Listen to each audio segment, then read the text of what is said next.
Might be on. There we are. Perfect. Perfect.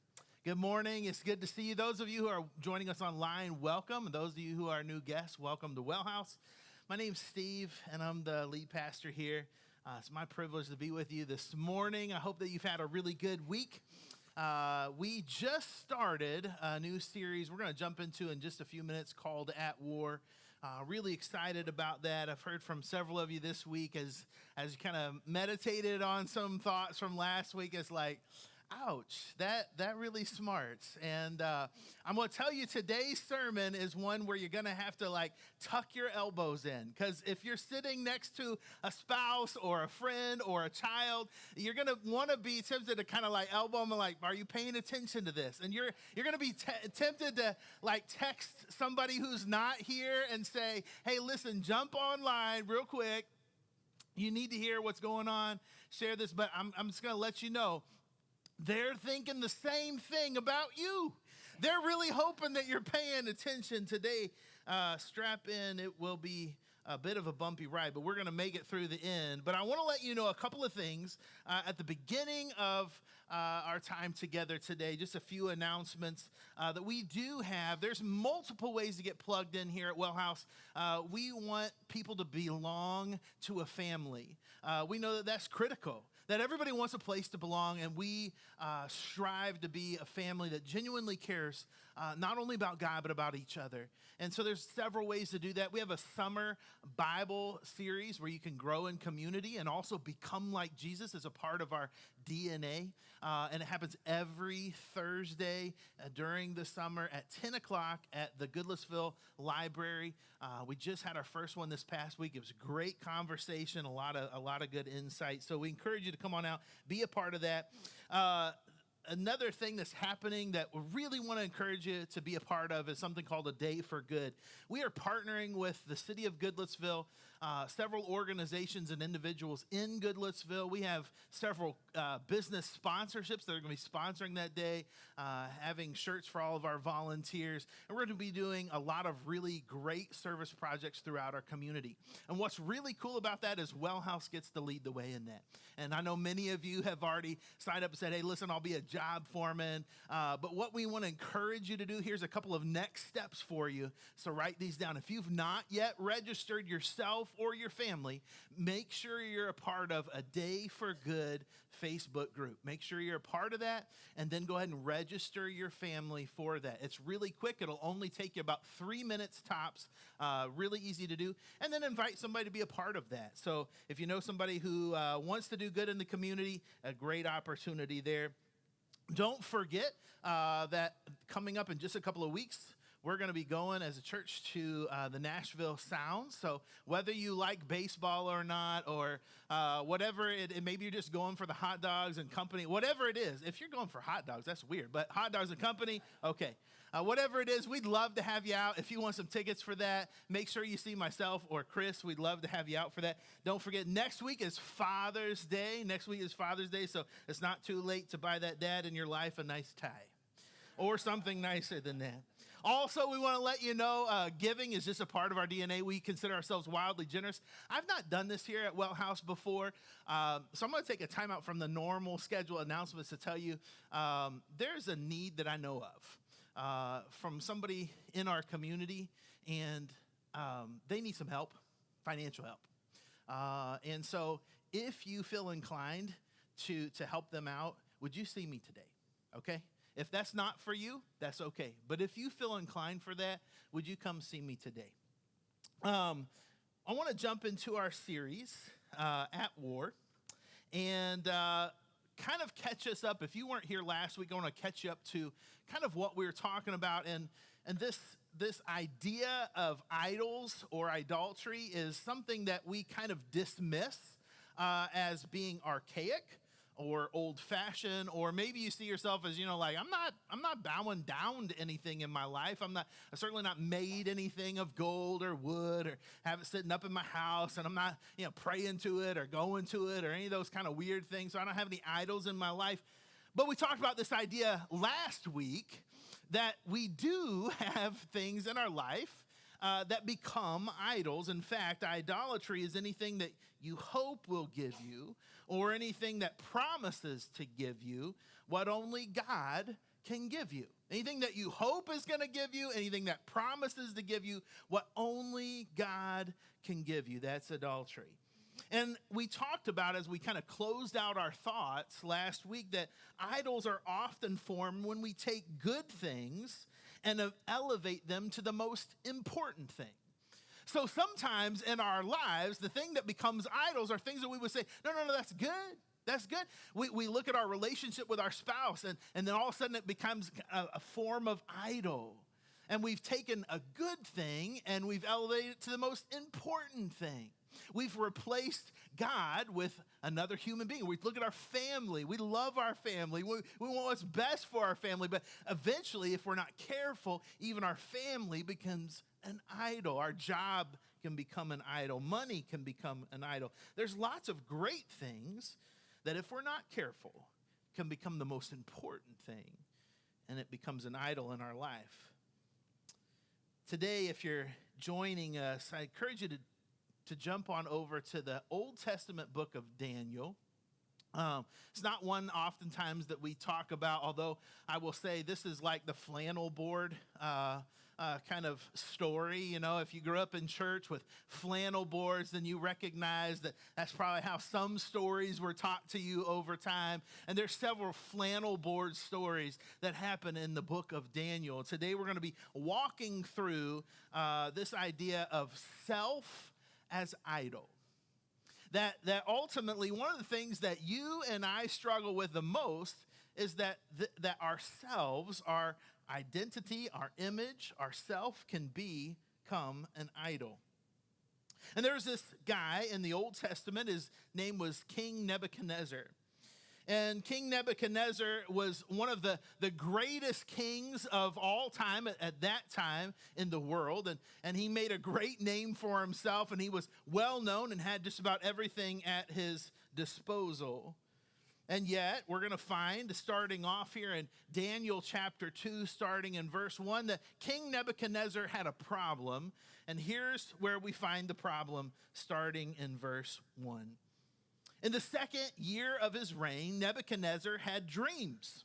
His mind was troubled, and he could not sleep. Ever been there before?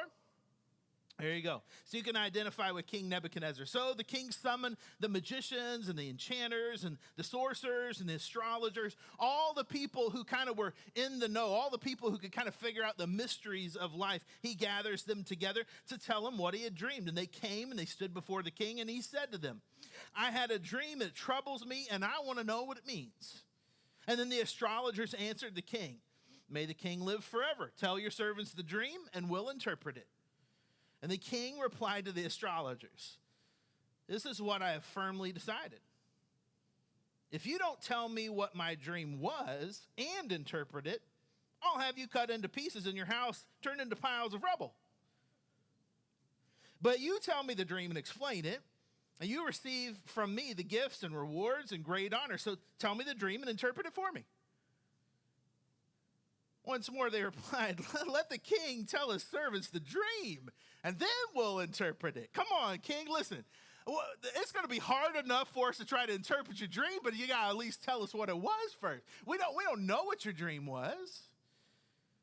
And the king answered, I'm certain that you're trying to gain time because you realize that this is what I firmly decided.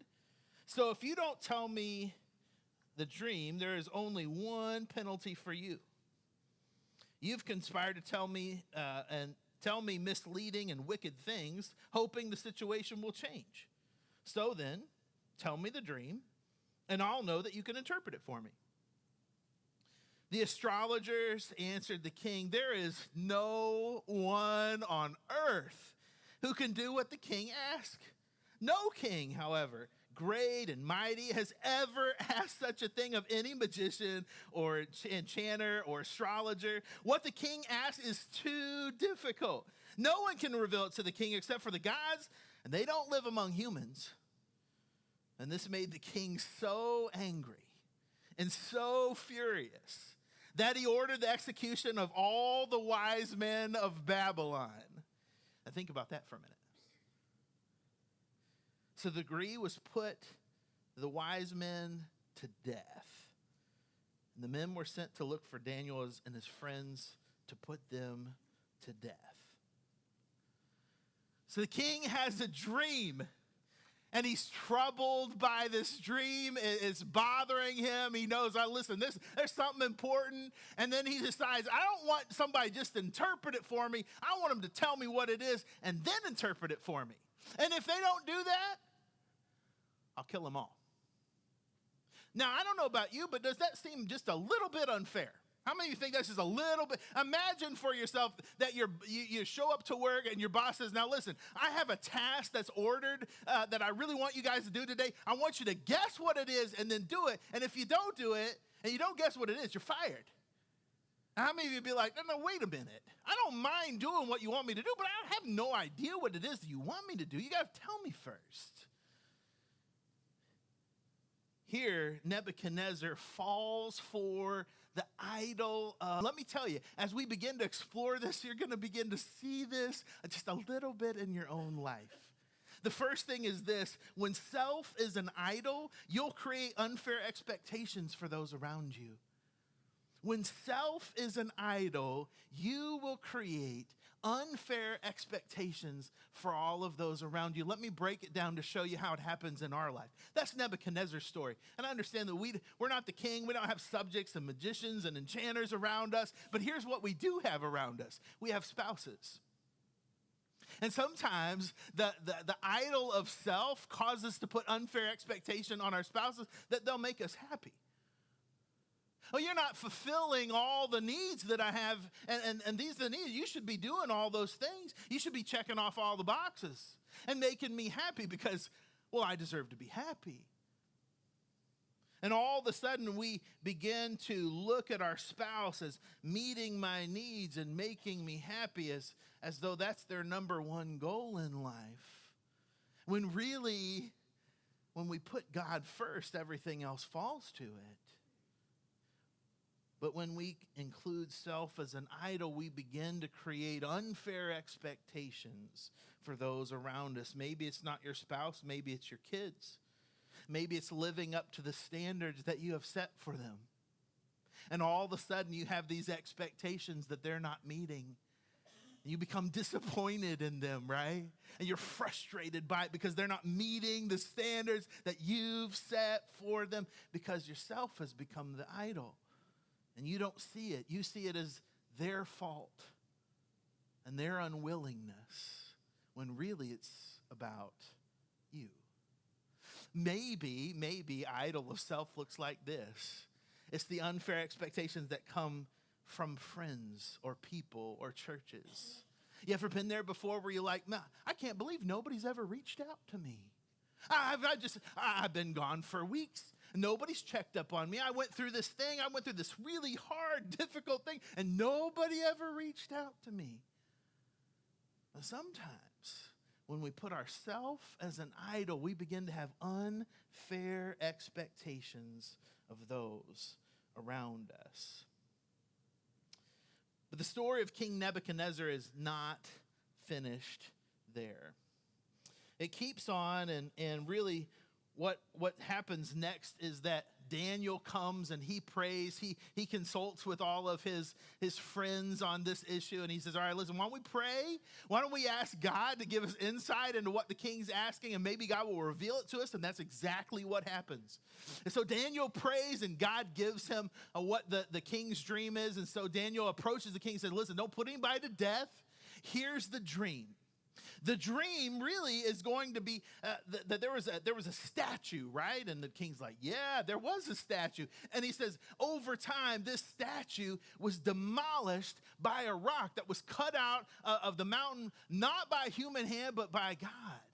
And this huge monumental statue is eventually demolished. And here's what the king's dream means. It means that, listen, you're on top now, but you won't be on top forever.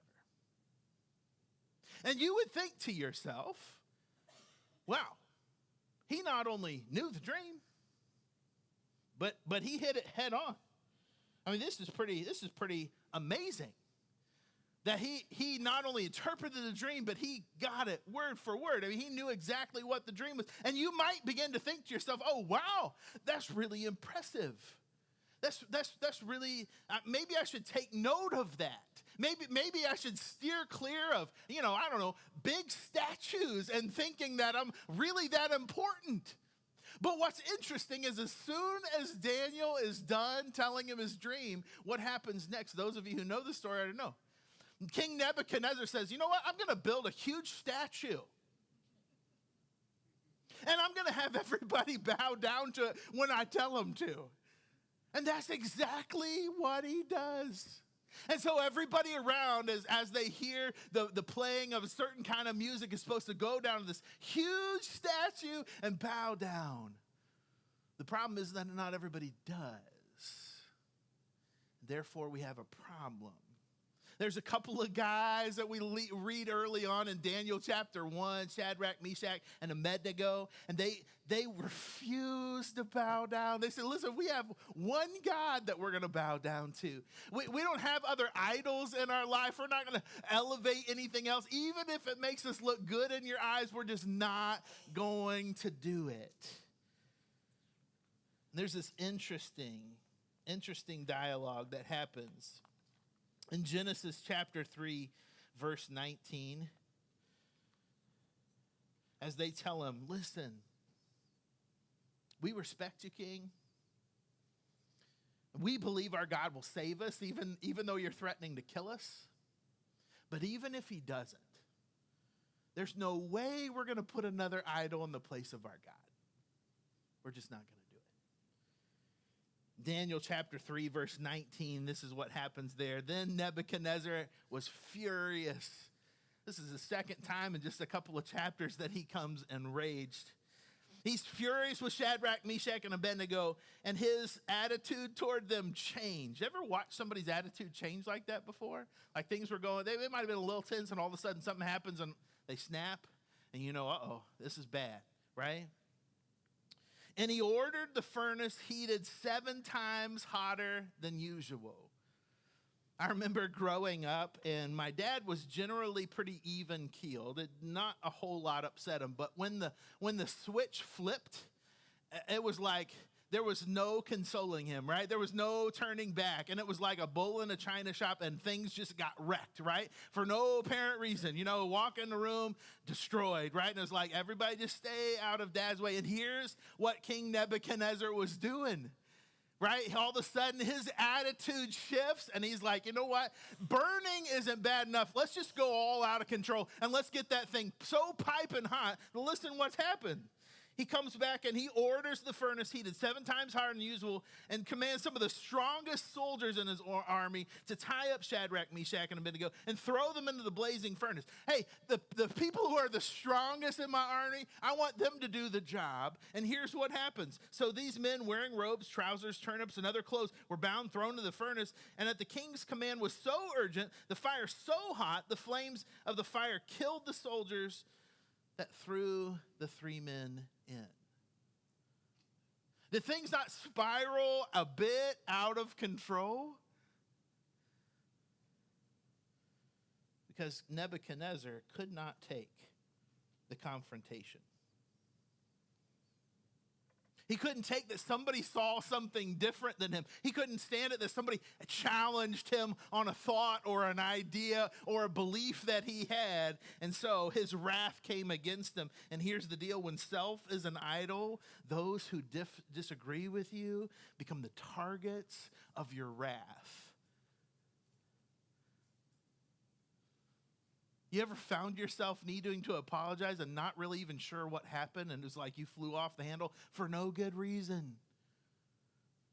It might be that you've put yourself as an idol. And that when things don't go your way, when people challenge you or things don't go the way that you expected, all of a sudden your wrath comes unglued. And people around you are collateral damage. And this is what happens when we put ourselves as an idol in our lives. And so oftentimes we would never say, oh, myself is not an idol. I think bad of myself all the time. Yet you really, really want things to go your way. And when they don't, there is literal hell to pay. But the story of King Nebuchadnezzar is not done. Nebuchadnezzar winds up having another dream, and Daniel winds up interpreting this dream. It happens now twice. King Nebuchadnezzar continues to see God at work. This is so interesting, and I think it's so telling of us as humans, right? Daniel interprets the dream, and the first time around and tells him what it means and all those things. And King Nebuchadnezzar says, wow, man, mighty God you serve. How about let's resurrect something, and I want everybody to bow down to it. And those people who don't, who honor God, I'm going to try to kill them, but God saves them and goes, wow, man, you guys serve a mighty, mighty God. He turns around, has another dream. Daniel interprets the dream. And the dream really is that Nebuchadnezzar needs to acknowledge that God is sovereign and there's nobody above him. Not even Nebuchadnezzar. But Nebuchadnezzar is full of himself. And he can't let that go. So Daniel interprets the dream and he says, listen, what's going to happen is if you don't acknowledge that God is sovereign, that God's in control, and that you need to be humbled and God needs to be elevated, then eventually what's going to happen is you're going to be living out in the country like some kind of wild animal. And you're not going to be restored until you recognize where God sits in your life. So one day, Daniel chapter 4, verse 28, the dream is explained, and about a year later, chapter 4, verse 20, it says, all this happened to King Nebuchadnezzar, and 12 months later, after the dream is interpreted, the king was walking on the roof of the royal palace of Babylon. He's looking out at everything his eye can see, and he realizes that everybody bows to him. He gets everything he wants in life. If he desires something, it's right there, and everything is thriving the way that he thinks it should be. And he says, is this not the great Babylon that I have built as the royal residence by my mighty power for the glory of my majesty? It's me. It's all about me. It's all for me. It's all because of me. It's all about me. And he's built himself an idol of him.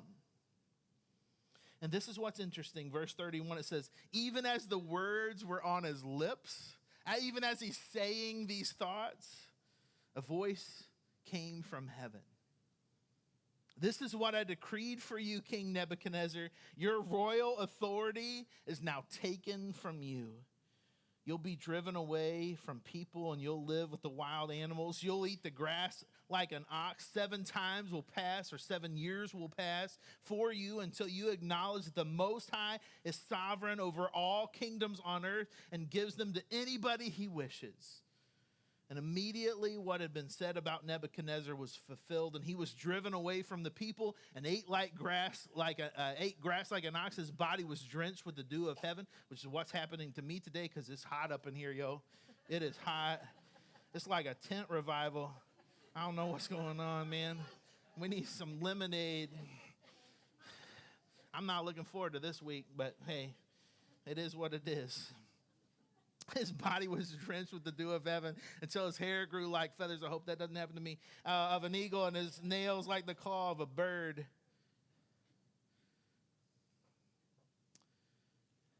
And eventually, listen to this. Listen, this is important. Eventually, if you become the idol, it will wreck you. Right now, it may be going well. Right now, you may look out and you say, "Oh, finally, I've manipulated and I've coerced and I have controlled and things are exactly how I want them to be." Well, let me tell you, you better not speak those words out loud, because there is but one ruler on the throne, and it is not you and it is not me. And Nebuchadnezzar had to learn the hard way. For 7 years, the Bible says that he's out like a wild animal eating grass like ox, right? I can only imagine the farmer of that field. He's probably, paying money like, come look at old King Nebuchadnezzar out here with feathers and claws and eating grass. And he's making his money, off of this wild guy. And eventually, God redeems him. But not before he has to learn a valuable lesson.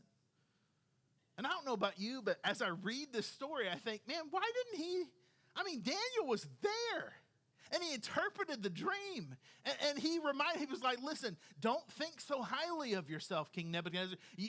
Unless you recognize that God is sovereign and he's in control, he's going to humble you.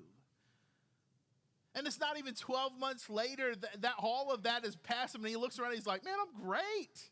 I'm good. I've done everything I think I should do. And I am the person who benefits from all the things that I have done. But this is the problem of self. See, when self is an idol, you will dismiss the warnings of the wise for the desires of your heart. When self is an idol, you will dismiss the warnings of the wise for the desires of your heart. And here's what's interesting about the Bible. Over and over and over again, we're warned about our heart. We're warned about keeping it pure. We're warned that our heart is not always in tune with the things of God. And there's things inside of us that, man, we really, really, really want things that a certain way, at a certain time, at a certain presentation in our life. We want it to happen now, and we want it to happen this way. And if we're not careful, and if we don't seek out wisdom from other people and truly listen, this is hard, but truly listen and take it in, we'll dismiss the warnings of the wise for the desires of our own heart. It's one of the hardest things about parenting, isn't it? Those of you who have teenagers and they you know exactly what I'm talking about. Ever been there before and you think, man, I've told my teenager that 1,000,000 times. Somebody else comes along and tells them, and they're like, hey, mom and dad, somebody told me this idea. You're like, yeah, I've told you that about 1,000,000 times. You never listen. And somebody else tells you, and all of a sudden it's a great idea. You've been there before. Yeah. It's frustrating when somebody dismisses the warnings of the wise, and guess what? That's a part of your story too. I bet if I followed you around, there'd be some people who say, man, I've tried to tell them 1,000,000 times. They haven't listened yet. And I don't know if they ever will. Because it's not the desire of their heart. So be careful not to dismiss the warnings of the wise for the desire of your heart. Band, if you'll come back up on the stage as we kind of close out some thoughts together. This story with Nebuchadnezzar isn't over. And what happens is for 7 years, Nebuchadnezzar is out grazing and eating the grass, and he's a spectacle, right? And he's removed from people, and he's kind of scorned. But then after 7 years, and I don't know why it takes him 7 years, but it takes him 7 years, and he finally cries out to God, and he says, God, you're sovereign. God, you're in control. God, I don't know what I was thinking, that it was all about me and my control and the things that I wanted. It's about you. And so Nebuchadnezzar tells the story that God redeems him and he restores him. And in fact, Nebuchadnezzar goes on to say in chapter 4, verse 36, at the same time that my sanity was restored, my honor and splendor were returned to me for the glory of my kingdom. And you think, oh, wait a minute. Nebuchadnezzar, don't start talking about you and your glory again. And just when you think it's about to take a turn, he says this, my advisors and my nobles, they sought me out. I was restored to the throne, became greater than before. Now I, Nebuchadnezzar, praise and exalt and glorify not himself. See, he could have filled out, I praise and glorify me like I used to do. And he says, no. I'm going to praise, exalt, glorify the King of heaven because everything he does is right and all his ways are just. Here's what's crazy. I know you don't really believe this, but you can fool yourself into believing that all your ways are right and everything you do is just. And I know that sounds absurd right now, but think about your interactions over the last week. Was there ever a time you're like, you know what? That wasn't the right way to handle that. I wasn't treating you justly in that. Listen, I need to apologize. I need to ask for forgiveness because I started expecting too much from you, and that's on me. I'm sorry for acting out. I'm sorry for giving you my wrath. That's on me. See, sometimes we fail to see that there's only one who does everything right and just, and it isn't us. And he says this, and those who walk in pride, this is his great takeaway. Those who walk in pride, he's able to humble. It's like a warning call. That King Nebuchadnezzar says, hey, listen, there was a time when I had it all. And I thought I was untouchable. Look at everything I created. Look at everything I did. And he has to acknowledge, no. When you're full of yourself, sometimes God has to humble you. The last thing today, the last thought is this. When self is an idol, intimacy feels like a threat. When people really know what you're really like, they start to worry. Because sometimes self as idol looks like image as idol. And as long as you have it all together, you know you don't have it all together, but as long as people see that they think you have it all together, that's good. That becomes an idol in and of itself too. Where intimacy, where sharing, where being open and talking about the things that we struggle with feels like a threat to us. As if somebody would say, oh man, I can't believe they don't have it all together. Of course you don't have it all together. Who does? Who does? But all of a sudden, the intimacy of that feels like a threat. And so today, I want to close a little different than what we normally do. And I just want to take some time and be honest. Listen, I don't want the idol of self to be so great among Wellhouse that we can't desire and have intimacy with each other where it feels like a threat. And so today, if you are in need of prayer from anything, healing, depression, maybe you're struggling in life. You're like, man, I don't know what direction to turn. Maybe it's this idea of like, okay, I can recognize in my life that I've been really quick to dismiss some wisdom. And God, I just need help to know how to do that better in my life. So I don't crave the desires of my heart, but I can seek out wisdom from God. Then listen, this is the time for you. And I don't want to walk away from this space today with you feeling like intimacy is a threat. It's an invitation to a deeper relationship, not with God, not just with God, but with a family of people who loves you dearly, who you can trust, who will be here to support you, encourage you, to pray with you. And so if you need prayers today, we're just going to take some time. There's some chairs up here. If you want to pray by yourself, if you want to grab somebody and have them pray with you, if you want to walk towards the back, you can do that too. If you're at home and you need prayers, grab somebody and let's take some time, folks, listen, to pray. Pray against the idol of self that becomes so a part of who we are that sometimes it's so hard to recognize. Something in all of us we need to kill. So as our band sings this song, and you need prayer, let's do that today.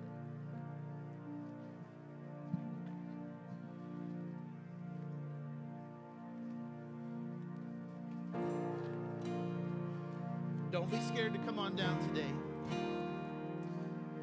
We're here to pray with you, pray for you.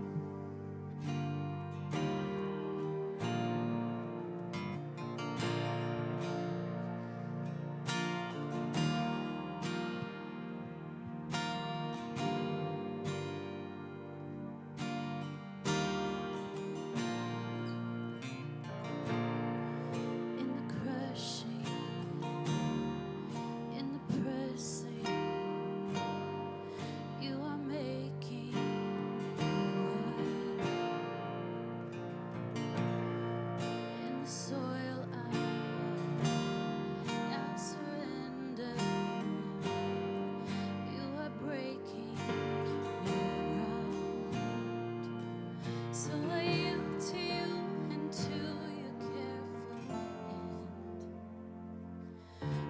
trust you, I don't need to understand. Oh, make me a vessel. Make me an offering. Make me whatever you want me to be. I came here with nothing. All you have given me. Jesus, bring new wine out of me.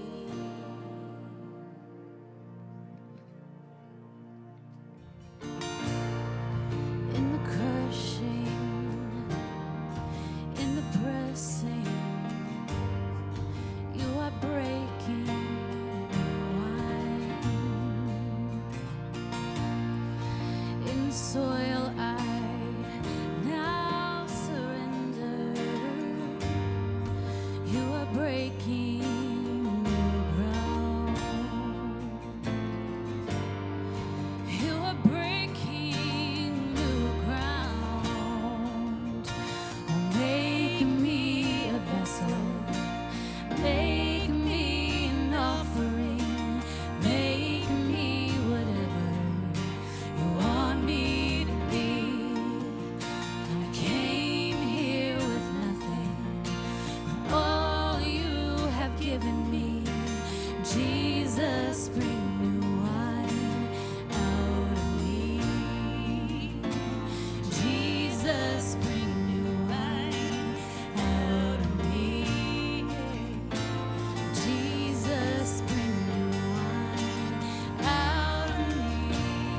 'Cause where there is new wine, there is new power, there is new freedom, and the kingdom is here. I lay down my whole flame and carry this new fire today. 'Cause where there is new wine, there is new fire, there is new freedom, and the kingdom is here. I lay down my whole flame and carry this new fire today.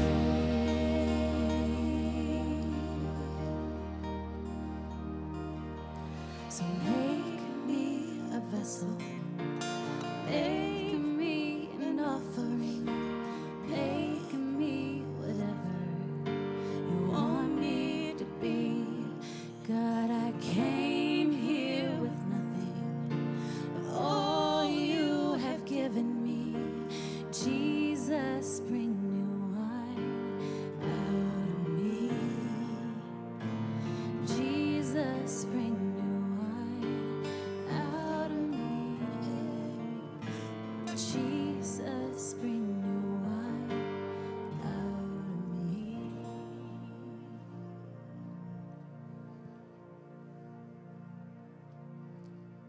Let's sing that chorus one more time. We're just going to do a cappella while we're finishing up some prayers. Make me your vessel. Make me an offering. Make me whatever you want me to be.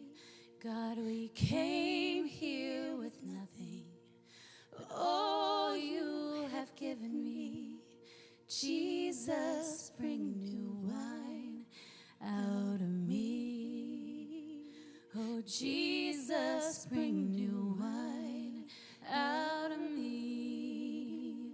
Oh, Jesus, bring new wine out of me. Amen. Lord, we thank you so much for today. We pray that we all can look inside and see when we are using ourselves as an idol instead of you, Lord.